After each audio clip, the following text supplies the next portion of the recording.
Hello friends, welcome back to our channel आपका अपना CA. जैसा कि आपको पता है कि हमारा इनकम टैक्स का पोर्टल चेंज हो चुका है और नया पोर्टल अभी तक भी प्रॉपर वर्क नहीं कर रहा है। और जो हम अपनी इनकम टैक्स की रिटर्न पुराने पोर्टल पे फाइल करते थे, उसकी कंपैरिजन में नए पोर्टल पे रिटर्न फाइल करने की जो प्रोसीजर है वो भी बहुत टिपिकल कर दी गई है। तो आज इस वीडियो में मैं आपको बताने वाली हूँ कि जो आपकी ITR 1 है, जिसे हम सहज के नाम से भी जानते हैं, वो कैसे फाइल करनी है। इस वीडियो में मैं आपके साथ जो हमारे इंपॉर्टेंट डॉक्यूमेंट्स होते हैं, जिनको देख के हम अपनी रिटर्न फाइल करते हैं, उसको लाइव करके मैं आपको दिखाऊंगी। और सेक्शन 10 की जो एग्जेम्पशंस होती है, डाइट कम रिटायरमेंट ग्रेचुइटी एग्जेम्पशन होती है, या लीव सैलरी एनकेशमेंट का जो हमको सेक्शन 10 में जो एग्जेम्पशन मिलती है अलाउंस की, सभी पॉइंट्स को मैं इस वीडियो में कवर करने वाली हूँ। वीडियो थोड़ा लंबा हो सकता है क्योंकि मैं इस वीडियो में हर पॉइंट कवर करने वाली हूँ जो भी ITR 1 से रिलेटेड हो। तो आप प्लीज़ वीडियो को लास्ट तक देखिए, जब भी आपको पूरा समझ में आएगा कि कैसे हमको ITR 1 नए पोर्टल पे इनकम टैक्स की रिटर्न फाइल करनी है। वीडियो को देखने के बाद आप अपनी इनकम टैक्स की रिटर्न जो है वह खुद फाइल कर सकते हैं। लेकिन फिर भी आपको ऐसा लगता है कि आप में कॉन्फिडेंस नहीं आ रहा है कि आप अपनी रिटर्न खुद नहीं भर सकते हैं, तो आपको फिर अपने एक्सपर्ट की एडवाइस लेनी चाहिए। और आप चाहें तो आप हमारी कंसल्टेंसी सर्विसेज भी ले सकते हैं। और ITR 1 फाइल करने से पहले आप ये ज़रूर देख लीजिए कि आप क्या इस रिटर्न को फाइल करने के लिए एलिजिबल हैं। इसका वीडियो का लिंक मैंने अपने आई बटन पे लगा दिया है और डिस्क्रिप्शन बॉक्स में भी इसका लिंक दे दिया है।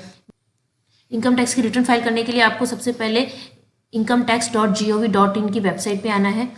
ये उसका होम स्क्रीन पेज है। अब हम लॉगिन करते हैं।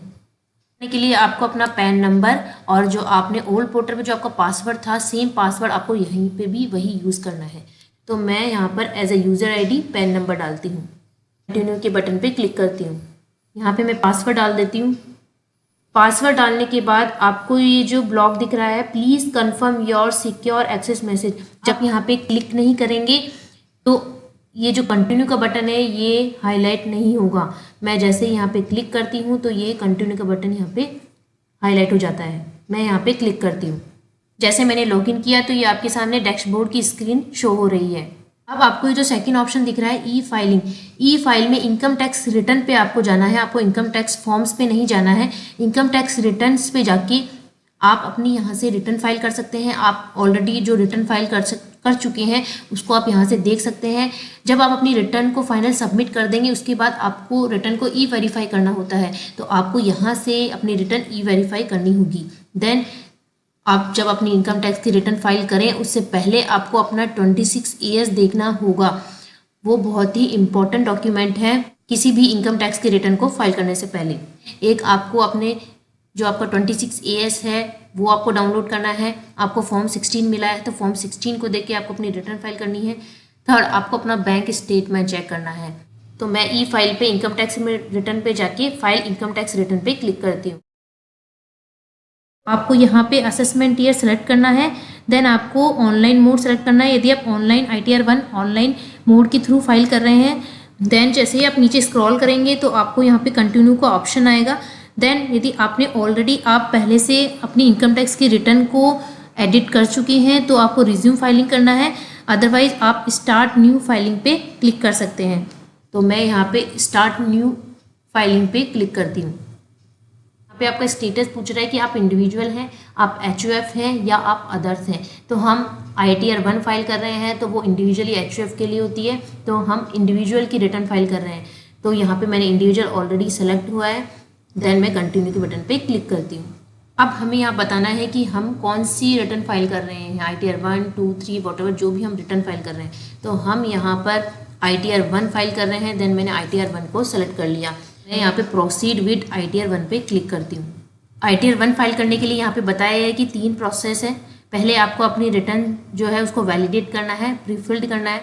देन आपको उसको कन्फर्म करना है। देन आपको अपनी रिटर्न वेरीफाई करके सबमिट कर देना है। तो हम लेट्स गेट स्टार्टेड पे क्लिक करते हैं। अब यहाँ पर हमसे पूछा जा रहा है कि आप ये रिटर्न क्यों फाइल कर रहे हैं। यहाँ पे हमें 3 ऑप्शन है, उसमें से एक को सेलेक्ट करना है। तो फर्स्ट ऑप्शन ये पूछ रहा है कि क्या आपकी जो इनकम है वो बेसिक एग्जेम्पशन लिमिट्स से एक्सीड करती है, इसलिए आप अपनी इनकम टैक्स की रिटर्न फाइल कर रहे हैं, या filing return of income due to fulfilling any one or more below mentioned condition as per 7th proviso to section 139 subsection 1। तो सेक्शन 139 सबसेक्शन 1 का जो 7th प्रोविजो है उसमें कुछ कंडीशन बताई गई है। तो क्या इन कंडीशन के कारण आप अपनी इनकम टैक्स की रिटर्न फाइल कर रहे हैं? तो आप देख सकते हैं यहाँ पे डिपॉजिटेड अमाउंट और aggregate of amount exceeding 1 crore in one or more current account during the previous year. तो आपने 1 करोड़ या उससे ज़्यादा का कोई एग्रीगेट अमाउंट डिपॉजिट कराया है अपने अकाउंट में, और भी यहाँ पे कई कंडीशन बताई है। तो इन कंडीशन में यदि आप अपनी इनकम टैक्स की रिटर्न फाइल कर रहे हैं तो आप ये वाला ऑप्शन चूज़ कीजिए। और थर्ड ऑप्शन है अदर। यदि आप इन दोनों रीजंस में फॉल नहीं कर रहे हैं तो आपको फिर अदर ऑप्शन को सेलेक्ट करना होगा। तो मैं यहाँ पे अदर ऑप्शन को सेलेक्ट करती हूँ, देन मैं कंटिन्यू के बटन पे क्लिक करती हूँ। अब यहाँ पे मैसेज आ रहा है we have prefilled your return based on information available with the income tax department. तो यहाँ पर जो इनकम टैक्स डिपार्टमेंट के पास जो भी इंफॉर्मेशन अवेलेबल है, लाइक आपकी सैलरी पर TDS कट होता है और भी अदर इंफॉर्मेशन, तो वो इस रिटर्न में प्रीफिल्ड होके आएगी। तो मैं यहाँ पे कंफर्म करती हूँ, ओके के बटन पे क्लिक कर देती हूँ। तो आपको यहाँ पर 5 स्टेप्स में अपनी ITR 1 फाइल करनी है। तो सबसे पहले पर्सनल इन्फॉर्मेशन यहाँ पे ये हाईलाइट हो रखा है और सब एक्टिवेट नहीं है। तो आप ये नहीं सोचे कि यहाँ पे एक्टिवेट क्यों नहीं हो रहा है, ये एक्टिवेट है। तो आप जब तक अपनी पर्सनल इन्फॉर्मेशन के इस ऑप्शन को ओपन नहीं करेंगे और इसको चेक नहीं करेंगे, इसमें जो क्वेश्चंस रिक्वायरमेंट है आप उनके आंसर नहीं देंगे, जब तक ये नीचे ग्रॉस टोटल इनकम ये जो स्टेप्स हैं ये एक्टिवेट नहीं होंगे। तो यहाँ पे जो एरो आ रहा है मैं इस पर क्लिक करती हूँ। तो यहाँ पे ये आपकी प्रोफाइल है, यहाँ पे आपका नाम, आपका पैन नंबर आप सब चेक कर लीजिए, अपना डेट ऑफ बर्थ, अपना आधार नंबर सभी चेक कर लीजिए कि ये सही है। आपको यदि अपने कॉन्टैक्ट नंबर या अपनी ईमेल आईडी चेंज करनी है, अपना एड्रेस सही है कि यहाँ पर, वो आप चेक कर लीजिए। यदि आपको इसमें एडिट करना है तो यहाँ पे ये एडिट का ऑप्शन आ रहा है, आप यहाँ जाके अपना address, mobile number, email ID change कर सकते हैं। नेक्स्ट हम देखते हैं नेचर ऑफ एम्प्लॉयमेंट। तो यहाँ पे आप सेंट्रल गवर्नमेंट जॉब में हैं, आप स्टेट गवर्नमेंट की जॉब में हैं, आप पब्लिक सेक्टर PSU में हैं, या आप पेंशनरीज हैं, मतलब आपको केवल पेंशन मिलती है, या आप अदर्स में हैं, या ये आप पे एप्लीकेबल नहीं है, लाइक आपको फैमिली पेंशन है आपकी।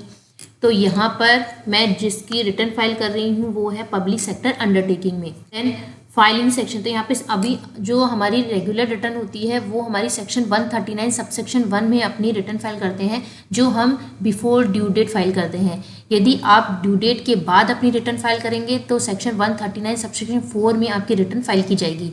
आपने अपनी रिटर्न फाइल कर दी, देन आप अपनी रिटर्न रिवाइज करना चाहते हैं, देन आपको ये ऑप्शन चूज करना होगा, सेक्शन 139 सबसेक्शन 5 का करना होगा। तो अभी हम बिफोर ड्यू डेट ही रिटर्न फाइल कर रहे हैं, तो हम सेक्शन 139 सबसेक्शन 1 जो कि ऑटो ही यहाँ पे सेलेक्ट किया हुआ है, इसको मैं स्किप करती हूँ। जैसे मैं नीचे स्क्रॉल करती हूँ तो यहाँ पे ये ऑप्शन आ रहा है, are you opting for new tax return. के फाइनेंशियल ईयर 2020-21 के लिए हमारे पास 2 ऑप्शन हो गए हैं आप रिटर्न फाइल करने के लिए, न्यू रिज्म और ओल्ड रिज्म। तो यहाँ पे पूछ रहा है कि क्या आपको न्यू रिज्म में आपको ये ऑप्शन ऑप्ट करना है। यदि मैं न्यू टैक्स रिज्म के ऑप्शन को क्लिक करती हूँ तो ये मेरे पास मैसेज आएगा कि यदि आप न्यू टैक्स रिज्म को ऑप्ट कर रहे हैं तो ये जो यहाँ पे जो हाउस प्रॉपर्टी लॉस है, डिडक्शंस अलाउंसेस हैं, इन सब के लिए आप एलिजिबल नहीं होंगे। तो जो न्यू टैक्स रिज्म है वो उन पर्सन्स के लिए सही है जिनकी कोई सेविंग्स नहीं है या जिन्होंने कोई इन्वेस्टमेंट नहीं कर रखा है। यदि आपने कोई इन्वेस्टमेंट या कोई सेविंग्स कर रखी है तो फिर आपको ओल्ड रिज्म को ही चूज़ करना चाहिए। तो मैं यहाँ पे कैंसिल पे करती हूँ और मैं यहाँ पे नो पे क्लिक करती हूँ कि यहाँ पे आपको अपनी बैंक की डिटेल डिक्लेयर करनी है। तो यहाँ पे आपको एक बैंक अकाउंट की डिटेल तो ज़रूरी देनी है, क्योंकि जब आपका रिफंड आएगा तो जो इनकम टैक्स डिपार्टमेंट है वो उस बैंक अकाउंट में आपका रिफंड ट्रांसफ़र करेंगे। तो कम से कम एक बैंक अकाउंट आपको यहाँ पे बताना है। तो यहाँ पे सेलेक्ट फॉर रिफंड, तो मैं यहाँ पे सेलेक्ट कर देती हूँ कि इस बैंक अकाउंट में ये वैलिडेट बैंक अकाउंट है, इसके लिए आपको एक बैंक अकाउंट को तो वैलिडेट करना होगा। तो एक से ज़्यादा अपने बैंक अकाउंट की डिटेल बतानी है तो आप यहाँ पे ऐड अनदर करके और बैंक अकाउंट को ऐड कर सकते हैं। पर्सनल इन्फॉर्मेशन थी, सभी चीज़ें मैंने यहाँ पे डाल दी है। यदि आप अभी कंफर्म नहीं है कि मुझे कौन सी डिटेल डालनी है तो आप यहाँ से बैक टू समरी करके बाहर जा सकते हैं। बाहर जाने पर आपने जितने भी यहाँ पर एडिट किया है वो सेव नहीं होगा, लेकिन मैं यदि कंफर्म कर दूँगी तभी आपका डेटा सेव होगा। तो मैं यहाँ पे कंफर्म के बटन पे क्लिक करती हूँ।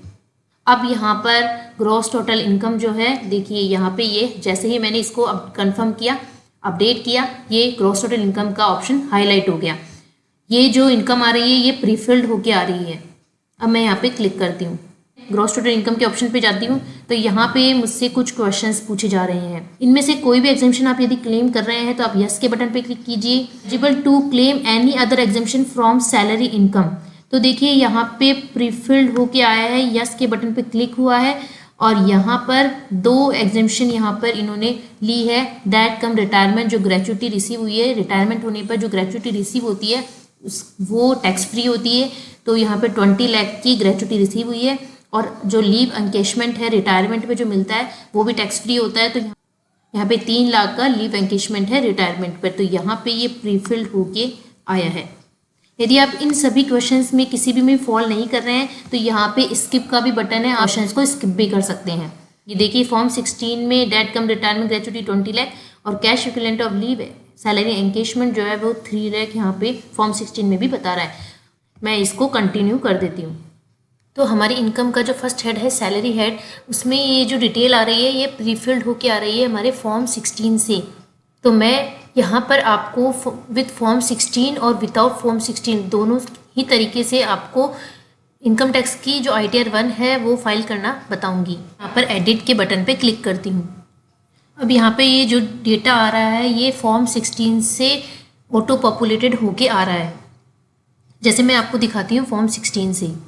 देखिए जैसे salary as per section 17 subsection 1 में जो सैलरी की डेफिनेशन लिखी है उसमें जो टोटल सैलरी है वो यहाँ पर 38,33,680 है और यहाँ पे भी 38,33,680 है। वैसे ही सेक्शन जो 70 सबसेक्शन 2 में वैल्यू ऑफ परक्यूजिट्स हैं वो 1,70,594 है, तो यहाँ पे भी 1,70,594। तो सारा जो डेटा है वो फॉर्म 16 से ऑटो पॉपुलेटेड होके आ रहा है। यदि आप विदाउट फॉर्म 16 अपनी ITR फाइल कर रहे हैं तो आपको जो salary as per section 70 subsection 1 है वहाँ पे अपनी सैलरी का अमाउंट यहाँ पे डालना है। और यहाँ पे एग्जाम्प्ट अलाउंसेस बताए गए हैं जो कि प्री वैलिडेट होके ऑलरेडी आ चुके हैं। यहाँ पे जो एक्स्ट्रा यहाँ पर जो एग्जाम्प्ट अलाउंसेस हैं लाइक लीव ट्रायल कंसेशन हो गया या commuted value of pension received हो गया या like allowances to meet expense, तो यहाँ पे जो डिलीट का ऑप्शन आ रहा है हमको यहाँ पे ये डिलीट करने हैं। जैसे इस पे डिलीट पे क्लिक करेंगे तो जो are you sure you want to delete, तो यस। जिसमें आपने फिगर डाल दिया उसको छोड़ के सभी को आपको यहाँ पे डिलीट करना है। जैसे कि आपको पता है कि सेक्शन 16 सब क्लोज IA में स्टैंडर्ड डिडक्शन मिलता है 50,000 का। चाहे आप विदाउट फॉर्म 16 ITR 1 फाइल कर रहे हो या विद फॉर्म 16 ITR 1 फाइल कर रहे हो, आप सभी को 50,000 का स्टैंडर्ड डिडक्शन मिलेगा अंडर सेक्शन 16 में। तो यहाँ पे 15,000 का स्टैंडर्ड डिडक्शन मिल गया है। और ये जो एंटरटेनमेंट अलाउंसेस है ये ऑटोमेटिक आ रहा है, तो ऐसा कुछ एंटरटेनमेंट अलाउंस नहीं है, तो मैं यहाँ से इसको रिमूव कर देती हूँ 0। और जो प्रोफेशनल टैक्स है वो 400 का है, आप यहाँ पे फॉर्म 16 में देख सकते हैं। एंड जो टैक्स ऑन एम्प्लॉयमेंट है वो 400 है और स्टैंडर्ड डिडक्शन 50,000 का मिल गया है। यहाँ पे भी आप देख सकते हैं 16,20,874 की यहाँ पर income charge under head salary बन रही है। मैंने यहाँ पे सेव के बटन पे क्लिक कर दिया। उसके बाद हम नेक्स्ट हेड देखते हैं इनकम फ्रॉम हाउस प्रॉपर्टी। तो आपको यहाँ पे एडिट डिटेल्स ऑफ ब्रेकअप का यहाँ पे एक ब्लॉक दिख रहा है, यहाँ पे आपको क्लिक करना है। अब यहाँ पे जो टाइप ऑफ हाउस प्रॉपर्टी है तो यहाँ पे आपके पास 3 ऑप्शन है, सेल्फ ऑक्यूपाइड, लेट आउट और डीम लेट आउट। तो ये तो सेल्फ जो ऑक्यूपाइड प्रॉपर्टी है उसमें तो एनुअल वैल्यू होती है वो नील होती है, और यदि आपने सेल्फ ऑक्यूपाइड प्रॉपर्टी पे लोन ले रखा है तो जो उसका इंटरेस्ट है उसका आपको डिडक्शन मिल जाएगा। तो आपको 2 लाख तक आप इसका डिडक्शन ले सकते हैं और जो माइनस में इनकम आएगी उसको आप लॉस को सेट ऑफ कर सकते हैं, कैरी फॉरवर्ड कर सकते हैं। यदि आप लेट आउट करते हैं अपनी प्रॉपर्टी को तो यहाँ पे जो एनुअल वैल्यू होगी वो आप जो रेंट रिसीव कर रहे हैं वो एनुअल वैल्यू होगी, और आपको इस रेंट इनकम पे 30% का स्टैंडर्ड डिडक्शन मिलेगा। तो यदि आपने लेट आउट प्रॉपर्टी पे लोन ले रखा है तो उस पर जो इंटरेस्ट बन रहा है वो भी आप जो अमाउंट नेट एनुअल वैल्यू है उससे सेट ऑफ कर सकते हैं, अदर देन कैपिटल गेन जो इनकम है उसके अलावा और भी अदर हेड की इनकम से आप सेट ऑफ कर सकते हैं अप टू 2 लाख तक। और डीम लेट आउट मतलब आपके पास 2 से ज़्यादा यदि प्रॉपर्टी है तो आपको वो डीम लेट आउट मान ली जाती है। आपको यहाँ पे सेलेक्ट करना है और उस अकॉर्डिंग डिटेल डालनी है। तो मेरे केस में यहाँ पे कोई हाउस प्रॉपर्टी की इनकम नहीं है, तो मैं यहाँ पे कैंसिल के बटन पे क्लिक करती हूँ। नेक्स्ट जो हेड आता है वो है इनकम फ्रॉम अदर सोर्सेज। तो यहाँ पे अभी जो एडिट का बटन है वो हाईलाइट नहीं हो रहा है, तो आपको ये जो ब्लॉक दिख रहा है, जैसे ही आप यहाँ पे क्लिक करेंगे तो ये एडिट का बटन हाईलाइट हो जाएगा। तो यहाँ पे आपके पास डिलीट का भी ऑप्शन है और एडिट का भी ऑप्शन है, तो मैं यहाँ पे एडिट के बटन पे क्लिक करती हूँ। तो यहाँ पे जो इनकम फ्रॉम डिपॉजिट है वो अमाउंट 7907 जो है वो ऑटो पॉपुलेटेड होके आ रहा है। तो मैं इस अमाउंट को एडिट करती हूँ। ऑटो पॉपुलेटेड था वो केवल जिस पे TDS कटा था 26 AS में जो शो हो रहा था वो अमाउंट आ रहा था। मैं आपको 26 AS भी दिखाती हूँ। देखिए यहाँ पे 7907 का जो ये अमाउंट आ रहा था ये ऑटो पॉपुलेटेड होके यहाँ पे आ रहा था, लेकिन मैंने यहाँ पे एडिट करके इसमें और भी कई इनकम थी को डाल दिया, तो मैंने यहाँ पे सेव कर दिया। इंटरेस्ट फ्रॉम डिपॉजिट के अलावा भी यदि आपकी कोई अदर इनकम है, लाइक मैं ऐड अनदर पे क्लिक करती हूँ, तो लाइक जैसे आपकी सेविंग बैंक से कोई इनकम आ रही है या फैमिली पेंशन से इनकम है या आपको इनकम टैक्स रिफंड से कोई इंटरेस्ट मिला है या कोई इसके अलावा अदर कोई इनकम है, कोई डिविडेंड इनकम है, तो आप यहाँ पे जो क्वेश्चन से जैसे क्लिक करेंगे तो वो डिटेल जहाँ पे आप डालेंगे वो ब्लॉक ओपन हो जाएगा, या आप इन क्वेश्चंस को स्किप भी कर सकते हैं और कंटिन्यू के बटन पे क्लिक कर देंगे। जैसे ही कंटिन्यू के बटन पे क्लिक करेंगे तो इनका अलग ऑप्शंस आ जाएंगे और आप वहाँ पे डिटेल डाल सकते हैं। तो यहाँ पे जो टोटल तीनों हेड से जो इनकम आई उसका टोटल यहाँ पर शो हो रहा है। और इसके अलावा आपके पास यदि कोई एग्जेम्प्ट इनकम है, ये केवल यहाँ पे रिपोर्टिंग पर्पज़ के लिए है, तो यहाँ पे ऐसा कोई एग्जेम्प्ट इनकम नहीं है, तो मैं कन्फर्म के बटन पे क्लिक करती हूँ। हमने अपनी पर्सनल इन्फॉर्मेशन डाल दी, हमने ग्रॉस टोटल इनकम को कैलकुलेट कर लिया। देन जो नेक्स्ट स्टेप है वो है डिडक्शंस का, और आप जैसे जैसे कि प्रोसेस को करते जाएंगे तो यहाँ पे कन्फर्म लिखा हुआ आ जाएगा।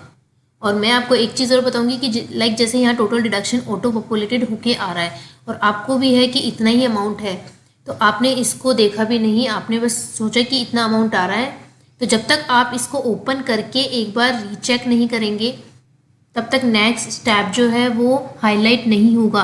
जैसे मैंने इस पर यहाँ पे क्लिक किया तो यहाँ पे कुछ क्वेश्चंस आ रहे हैं, लाइक जैसे ATC का यहाँ पर ये अमाउंट है 1,02,262 का, वो फॉर्म 16 से आ रहा है, तो मैं कंटिन्यू के बटन पे क्लिक करती हूँ। इन क्वेश्चंस को स्किप भी कर सकते हैं, जैसे आप स्किप कर देंगे तो और कंटिन्यू के बटन पे क्लिक कर देंगे तो जो डिडक्शंस है उनकी डिटेल आप यहाँ पे आके एडिट करके डाल सकते हैं। तो यहाँ पे जो ATC का अमाउंट आ रहा है यहाँ पे लिखा है एज पर फॉर्म 16, और यदि आपका हेल्थ इंश्योरेंस के रेस्पेक्ट में अंडर सेक्शन 80D कोई डिडक्शन है तो आपको यहाँ पे अमाउंट डालना होगा, यहाँ एडिट पे बटन पे जाके आप अपनी डिटेल डाल सकते हैं। इसके अलावा आपकी कॉन्ट्रीब्यूशन है to pension scheme of central government by employer, या 80GGA में आपका कोई डोनेशन आपने किया है या 80D में किया है। 80TT का डिडक्शन नहीं मिलेगा, क्योंकि जो 80TT का डिडक्शन मिलता है वो हमारे जो सेविंग अकाउंट होता है उस पर जो इंटरेस्ट बनता है उस पर डिडक्शन मिलता है। और यहाँ पे इनकम फ्रॉम अदर सोर्सेज में मैंने जो डिटेल डाली है वो डिपॉजिट पे जो इंटरेस्ट आ रहा है उसकी डिटेल डाली है, और मैं जिसकी रिटर्न फाइल कर रही हूँ वो सीनियर सिटीजन है, उनको जो सेक्शन 80TT भी है इंटरेस्ट ऑन डिपॉजिट, उनको उसका डिडक्शन मिलेगा। तो 80TT भी ये बताता है कि जो सीनियर सिटीजन्स होते हैं उनको 50,000 तक का डिडक्शन मिलता है इंटरेस्ट ऑन डिपॉजिट्स पर। तो मैं यहाँ पर 50,000 डाल देती हूँ और ऐड के बटन पे क्लिक कर देती हूँ। देन यदि आपने ATG का कोई डोनेशन किया है to certain fund charitable institution में तो यहाँ पे ATG का भी डिडक्शन है, तो मैं यहाँ ऐड के बटन पे क्लिक करती हूँ।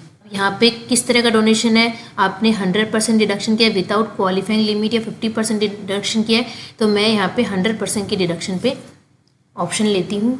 अब जैसे ही आप 100% deduction without qualifying limit donation करते हैं तो यहाँ पे कुछ डिटेल्स नीड होती है, लाइक डोनी का जो डोनी है उसका पैन नंबर, डोनी का नाम, address, city, state code, pin code, यहाँ पे सब चीज़ें डिटेल डालनी है। आपने कैश में किया है तो कैश में किया है तो 2,000 से ज़्यादा किया है तो वो डिसअलाउ हो जाएगा, आपको उसका डिडक्शन नहीं मिलेगा। अदर मोड में किया है जब ही आपको डिडक्शन मिलेगा। तो मैंने यहाँ पे सब डिटेल डाल दी है और डोनेशन इन कैश यहाँ पे 0 है। नीचे स्क्रॉल करती हूँ और डोनेशन इन अदर मोड है, तो मैंने यहाँ पे अमाउंट डाल दिया। और सेव के बटन पे क्लिक कर दिया। जैसे ही सेव के बटन पे क्लिक किया तो ये डिटेल इस तरह शो होने लगी। और यदि आपको अब फिर से यहाँ पे एडिट करना है तो आपको इस ब्लॉक पे क्लिक करना पड़ेगा। जैसे क्लिक करेंगे यहाँ हाईलाइट होने लग जाएगा एडिट का बटन। तो आपको इन डिडक्शंस के अलावा और अदर डिडक्शन देखने हैं यहाँ पर, तो यहाँ पे लिखा है शो ऑल डिडक्शन। जैसे आप यहाँ पे क्लिक करेंगे तो यहाँ पे डिटेल में सारे जितने भी डिडक्शंस होते हैं सब बताए गए हैं। तो इनमें से आपको यदि कोई और आपने डिडक्शन किया है लाइक रेंट पेड का, या यहाँ से सेलेक्ट करके आप अपनी डिटेल डाल सकते हैं। अब मैं कन्फर्म के बटन पे क्लिक करती हूँ। नेक्स्ट जो स्टेप है वो है टैक्स पेड या जो आपका TDS डिडक्ट होता है उसकी डिटेल। तो मैं यहाँ पे क्लिक करती हूँ। तो यहाँ पे जो सैलरी इनकम पे जो TDS डिडक्ट हुआ है वो ये अमाउंट यहाँ पे ऑटो पॉपुलेट होकर शो हो रहा है। जैसे कि आप फॉर्म 16 में भी देख सकते हैं, यहाँ पे नेट टैक्स पेबल आ रहा है 2,69,202 और यहाँ पे भी सेम अमाउंट है। और इसके साथ साथ यदि आपकी सैलरी के अलावा कोई अदर इनकम है उस पर भी TDS डिडक्ट हुआ है तो वो अमाउंट भी यहाँ पर आएगा। जैसे आप 26 AS में देख सकते हैं कि सेक्शन 194A में अमाउंट क्रेडिट हुआ था, उस पर TDS डिडक्ट हुआ था 593 का। जैसे शो डिटेल्स में मैं यहाँ पे टिक मार्क करके यहाँ पे एडिट के बटन पे क्लिक करती हूँ। देख सकते हैं यहाँ पे जितना अमाउंट क्रेडिट रिसिप्ट आपको हुई थी वो यहाँ पे अमाउंट है, कौन सी ईयर में डिडक्शन हुआ, कितना टैक्स डिडक्ट हुआ है और जितना टैक्स डिडक्ट किया है क्या आप उस क्रेडिट को क्लेम करेंगे इसी साल। TDS credit claim this year, तो यहाँ पे सेम अमाउंट होके सेव के बटन पे मैंने क्लिक कर दिया। और इसके साथ साथ एज पर फॉर्म जो 16C होता है जो कि पेयर के अंदर फर्निश होता है, वहाँ पर कोई TDS डिडक्ट हो उसकी डिटेल यहाँ आएगी। TCS की हो या कोई एडवांस टैक्स सेल्फ असेसमेंट आपने पे किया है तो इसी तरह आप अपनी डिटेल डाल सकते हैं। देन मैं यहाँ पे कन्फर्म के बटन पे क्लिक करती हूँ। देन जो हमारा नेक्स्ट स्टेप है वो है टोटल टैक्स लायबिलिटी। तो आपने टैक्स तो थ्रू TDS इतना पे कर दिया, अब आपकी टैक्स लायबिलिटी कितनी बन रही है वो यहाँ पे कंफर्म करनी है। और यहाँ पे जो ये टैक्स लायबिलिटी बन रही है, कितना टैक्स पेबल है, ये आपको देखना है कि कैसे कैलकुलेट हुआ है। तो यहाँ पे शो कैलकुलेशन का जो टैब दिख रहा है, आप यहाँ पे क्लिक करेंगे तो यहाँ पे ओल्ड टैक्स रीजन से कैसे आपका टैक्स कैलकुलेट हुआ है वो पूरी डिटेल में बताया है। और जो हेल्थ एजुकेशन सेस है 4% से जो 10,374 का बन रहा है, आप शो कैलकुलेशन पे करेंगे तो यहाँ पे किसका कितना 4% किसका कैलकुलेट हुआ है वो सभी चीज़ें यहाँ पर बताई है। मेरे केस में यहाँ पर टैक्स पेड ज़्यादा है और टैक्स लायबिलिटी कम है, तो यहाँ पर मेरे केस में 60 रुपीज़ का रिफंड बन रहा है। यदि आपके केस में यदि आपने टैक्स पे ही नहीं किया है और आपकी टैक्स लायबिलिटी बन रही है, या आपने टैक्स पे किया है लेकिन वो टैक्स लायबिलिटी से कम है, यहाँ पे आपको टैक्स पे करना होगा, चालान की डिटेल डालनी होगी अपनी सेल्फ असेसमेंट टैक्स की डिटेल में। देन आप आगे प्रोसीड कर पाएंगे। जैसे कि यहाँ पे रिबेट है, रिबेट अंडर सेक्शन 87A, तो जिनकी इनकम 5 लाख तक की होती है उनको रिबेट मिलती है 12,500 की। तो यहाँ मेरे केस में तो इनकम 5 लाख से ज़्यादा है, इसलिए यहाँ पे कोई रिबेट नहीं मिलेगी। मैं यहाँ पे कंफर्म के बटन पे क्लिक करती हूँ। तो आप यहाँ पे देख सकते हैं, यहाँ पे जो आपकी पर्सनल इन्फॉर्मेशन थी, ग्रॉस टोटल इनकम, डिडक्शन, आपने जो टैक्स पे किया, सभी डिटेल यहाँ पर एज ए समरी आ रही है। अब मैं प्रोसीड के बटन पे क्लिक करती हूँ। जैसे हम प्रोसीड के बटन पे क्लिक करेंगे तो यहाँ पर जैसे कि आप देख सकते हैं आ रहा है you are eligible for a refund of 60 rupees. यदि आपकी टैक्स लायबिलिटी बनती है तो यहाँ पर लिखा हुआ आएगा you need to make payment of rupees this. और फिर जैसे ही आप प्रोसीड के बटन पे क्लिक करेंगे तो आपके पास में सबसे पहले टैब आ जाएगा पे टैक्स का। तो आप उस पे टैक्स पे क्लिक करेंगे, आपको चालान फिल करके अपना टैक्स पे करना होगा। देन आपकी रिटर्न फाइल करने की जो आगे की प्रोसेस है वो आप कर पाएंगे। अब यहाँ पे आपके पास 2 ऑप्शन आ रहे हैं कि आप प्रिंट भी निकाल सकते हैं और डाउनलोड भी कर सकते हैं। जो आपने ITR 1 का जो फॉर्म है वो फिल किया है, उसके बाद आप चेक कर सकते हैं। अब मैं यहाँ पे प्रीव्यू रिटर्न के बटन पे क्लिक करती हूँ।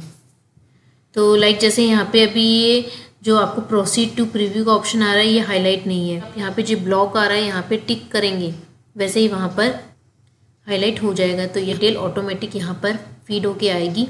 यहाँ पे प्रोसीड टू प्रीव्यू के बटन पे क्लिक करती हूँ। जैसे आप प्रोसीड टू प्रीव्यू के बटन पे क्लिक करेंगे तो यहाँ पे आपने जो डिटेल डाली है वो आप यहाँ पे चेक कर सकते हैं। जैसे ही आप सभी डिटेल्स को चेक कर लेंगे और नीचे स्क्रॉल करेंगे तो आपको ये ऑप्शन आएगा प्रोसीड टू वैलिडेशन। मैं यहाँ पे क्लिक करती हूँ।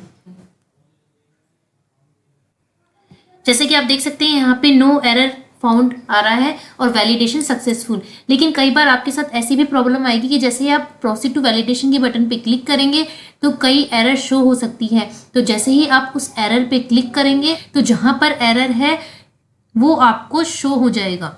अभी मेरे केस में कोई एरर नहीं है यहाँ पर, तो मैं अब प्रोसीड टू वेरिफिकेशन के बटन पे क्लिक करती हूँ। आप यहाँ से जेसन भी डाउनलोड कर सकते हैं और यदि आपको फिर से बैक जाना है तो आप बैक भी जा सकते हैं। मैं प्रोसीड टू वेरिफिकेशन पे क्लिक करती हूँ। तो यहाँ पे हमें ई वेरीफाई करना है। तो यहाँ पे 3 ऑप्शन है, ई वेरीफाई नाउ, ई वेरीफाई लेटर और वेरीफाई थ्रू ITR एक्नॉलेजमेंट, जो कि हम बेंगलोर सेंड करते हैं। तो वैसे तो रिकमेंडेड होता है कि ई वेरीफाई नाउ, लेकिन मैं अभी ई वेरीफाई लेटर कर रही हूँ।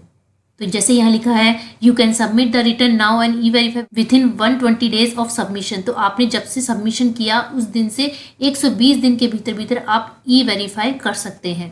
कंटिन्यू के बटन पे क्लिक करती हूँ। यहाँ पे मैसेज आ रहा है please note that once you submit the return you can no longer modify the detail. आप मॉडिफाई नहीं कर पाएंगे, देन आपको रिवाइज ही करनी पड़ेगी। तो मैं यहाँ पे सबमिट के बटन पे क्लिक करती हूँ। जैसे ही मैंने सबमिट के बटन पे क्लिक किया तो ये मैसेज आ गया you still need to e verify within 120 days to complete the process of return filing, जैसे मैंने आपको अभी बताया। तो इस तरह हम अपनी ITR को फाइल कर सकते हैं। आपको पता है कि इनकम टैक्स की रिटर्न को ई वेरीफाई करने में अभी हमारे इनकम टैक्स के जो नया पोर्टल है उस पर प्रॉब्लम्स आ रही है। विदाउट लॉगिन आपको अपनी इनकम टैक्स की रिटर्न कैसे ई वेरीफाई करनी है उसका वीडियो का लिंक मैंने डिस्क्रिप्शन बॉक्स में डाल दिया है और आई बटन पे भी लगा दिया है, आप वहां से देख सकते हैं। लॉगिन करके भी अपनी इनकम टैक्स की रिटर्न को ई वेरीफाई कर सकते हैं। तो आपको जो ई फाइल का टैब दिख रहा है इस पर आप इनकम टैक्स रिटर्न में जाके यहाँ पे फाइल इनकम टैक्स रिटर्न, तो यहाँ से तो आपने अपनी इनकम टैक्स की रिटर्न फाइल करी। यहाँ पे जो आप रिटर्न फाइल कर चुके हैं वो आप देख सकते हैं। और जो थर्ड टैब दिख रहा है ई वेरीफाई रिटर्न, मैं इस पर क्लिक करती हूँ। तो जैसे मैंने यहाँ पे क्लिक किया तो आपको यहाँ पर अपना एक्नॉलेजमेंट नंबर डालना है। जैसे ही आप यहाँ पे एक्नॉलेजमेंट नंबर डालेंगे तो यहाँ पे आपसे मेथड पूछा जाएगा रिटर्न वेरिफिकेशन के लिए कि आप आधार OTP के थ्रू, नेट बैंकिंग के थ्रू EVC जनरेट करके या डीमैट अकाउंट के थ्रू, बैंक अकाउंट के थ्रू EVC जनरेट करके अपनी रिटर्न ई वेरीफाई करना चाहते हैं। तो इनमें से कोई ऑप्शन आपको चूज़ करके देन आप जब सबमिट पे क्लिक करेंगे तो आपको OTP देना होगा, देन आप अपनी रिटर्न को ई वेरीफाई कर सकते हैं। लेकिन अभी लॉगिन करके ई वेरीफाई करने में प्रॉब्लम्स आ रही है, तो मैंने विदाउट लॉगिन पे जो वीडियो बनाया है आप उसको ज़रूर देखिए, उससे आप इजीली अपनी रिटर्न को ई वेरीफाई कर पाएंगे। तो आप हमारा टेलीग्राम चैनल भी ज्वाइन कर सकते हैं। हर दिन GST और इनकम टैक्स में कोई अपडेट आता है जिन पे हम वीडियोस बना भी नहीं पाते हैं, तो हर अपडेट मैं अपने टेलीग्राम चैनल पे डालती रहती हूँ और जो सर्कुलर नोटिफिकेशंस आते हैं उन पे मैं वीडियो बनाती भी रहती हूँ। तो उन सर्कुलर नोटिफिकेशंस को भी मैं अपने टेलीग्राम चैनल पर अपलोड करती रहती हूँ। तो आप मेरा टेलीग्राम चैनल ज़रूर ज्वाइन कर लीजिए जिससे आप रेगुलरली अपडेट रहें। मैंने मेरे टेलीग्राम चैनल का लिंक डिस्क्रिप्शन बॉक्स में डाल दिया है। अभी भी आपको यदि ITR 1 से रिलेटेड कोई क्वेरी है, आप नहीं फिल कर पा रहे हैं, तो आप कमेंट बॉक्स में मुझसे पूछ सकते हैं।